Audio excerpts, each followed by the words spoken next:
मित्र, अगर मैं तुमसे कहूं कि तुम्हारी जिंदगी की सबसे बड़ी समस्या दुख नहीं है बल्कि तुम्हारी जरूरत से ज्यादा गंभीरता है, तो हाँ, दुख तो मौसम की तरह आता जाता है, पर गंभीरता तुमने उसे अपने चेहरे पर ऐसे चिपका लिया है जैसे कोई स्थायी मुखौटा।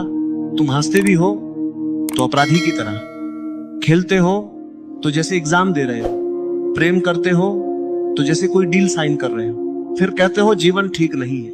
रुको, आज एक बात साफ कर लेते हैं, जीवन कभी गलत नहीं होता, गलत सिर्फ उसे देखने का हमारा तरीका होता है। और आज वो तरीका बदलने वाला है। जीवन समस्या नहीं है, जीवन एक नृत्य है, एक संगीत है, पर तुमने उसे गणित बना दिया है। जीवन बहाव है, तुमने उसे कंट्रोल बना दिया है। जीवन मस्ती है, तुमने उसे दिमाग का बोझ बना दिया है। और यही तुम्हारी थकान की जड़ है। कहानी एक बिना कारण मुस्कान। एक युवक रोज एक गुरु के आश्रम के बाहर बैठकर रोता था, जीवन बेकार है, कुछ नहीं बचता। एक दिन गुरु ने बुलाया, गुरु बोले आज हंस। युवक बोला कारण ही नहीं। गुरु बोले ठीक है, रो भी मत, बस बैठ जा। वो पहली बार चुप बैठा, बिना रोए, बिना सोचे। कुछ देर बाद उसकी आंखों के आंसू रुक गए और अचानक बिना कारण वो मुस्कुरा दिया। गुरु बोले देखा, रोने के लिए कारण चाहिए, हंसने के लिए भी कारण चाहिए, पर शांत बैठने के लिए कोई कारण नहीं चाहिए। और मस्ती वहीं जन्म लेती है जहां कारण खत्म होते हैं। बच्चे मस्त क्यों होते हैं, कभी गौर किया? बच्चों के पास न पैसा, न पद, न प्रतिष्ठा, फिर भी वे ऐसे हंसते हैं जैसे पूरी दुनिया उनकी हो। क्यों? क्योंकि उनके अंदर मैं का भारी पत्थर नहीं।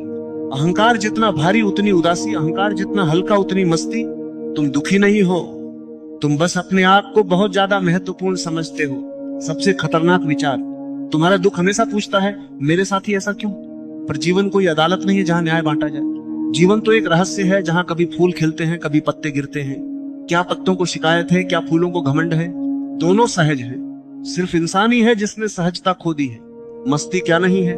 मस्ती का मतलब ये नहीं कि नशा करो, भोग में डूब जाओ, जिम्मेदारी छोड़ दो। वो नकली मस्ती है, उधार की मस्ती। असली मस्ती आती है होश से, जागरूकता से, स्वीकृति से। नदी का रहस्य। एक भिक्षु ने अपने गुरु से पूछा आनंद कैसे मिले? गुरु बोले नदी को देख, नदी चट्टानों के बीच से भी बहती है, कांटों के पास से भी, शोर में भी, शांति में भी, पर वो बहना नहीं छोड़ती। आनंद रुकने में नहीं, आनंद बहने में है। तुम थके क्यों हो? क्योंकि तुम्हारा मन हर समय करना करना करना में लगा है। शरीर बिस्तर पर है पर मन कल की मीटिंग में है, कल की चिंता में है, कल की जीत हार में है। फिर तुम कहते हो नींद नहीं आती। नींद आती है, तुम उसे आने नहीं देते। सबसे बड़ी पकड़। एक सूफी फकीर से राजा ने पूछा मैं सब छोड़ दूं क्या? फकीर हंसा, चीजें मत छोड़ो, पकड़ छोड़ो। बस यही पूरी बात है। चीजें नहीं बांधती, तुम्हारी पकड़ बांधती है। पकड़ छूटते ही मस्ती उतरने लगती, दुख भी रास्ता बन सकता है। सुनो ये गहरी बात, दुख अगर बेहोशी में जिया जाए जहर बनता है, दुख अगर होश में जिया जाए करुणा बनता है, दुख अगर जागरूकता से जिया जाए प्रार्थना बनता है। इसीलिए मस्ती दुख से भागना नहीं है, दुख में भी जागना है। प्रयोग, लेकिन खेल की तरह। जब भी मन शिकायत करे, रुककर पूछना ये शिकायत कौन कर रहा है, साक्षी या अहंकार?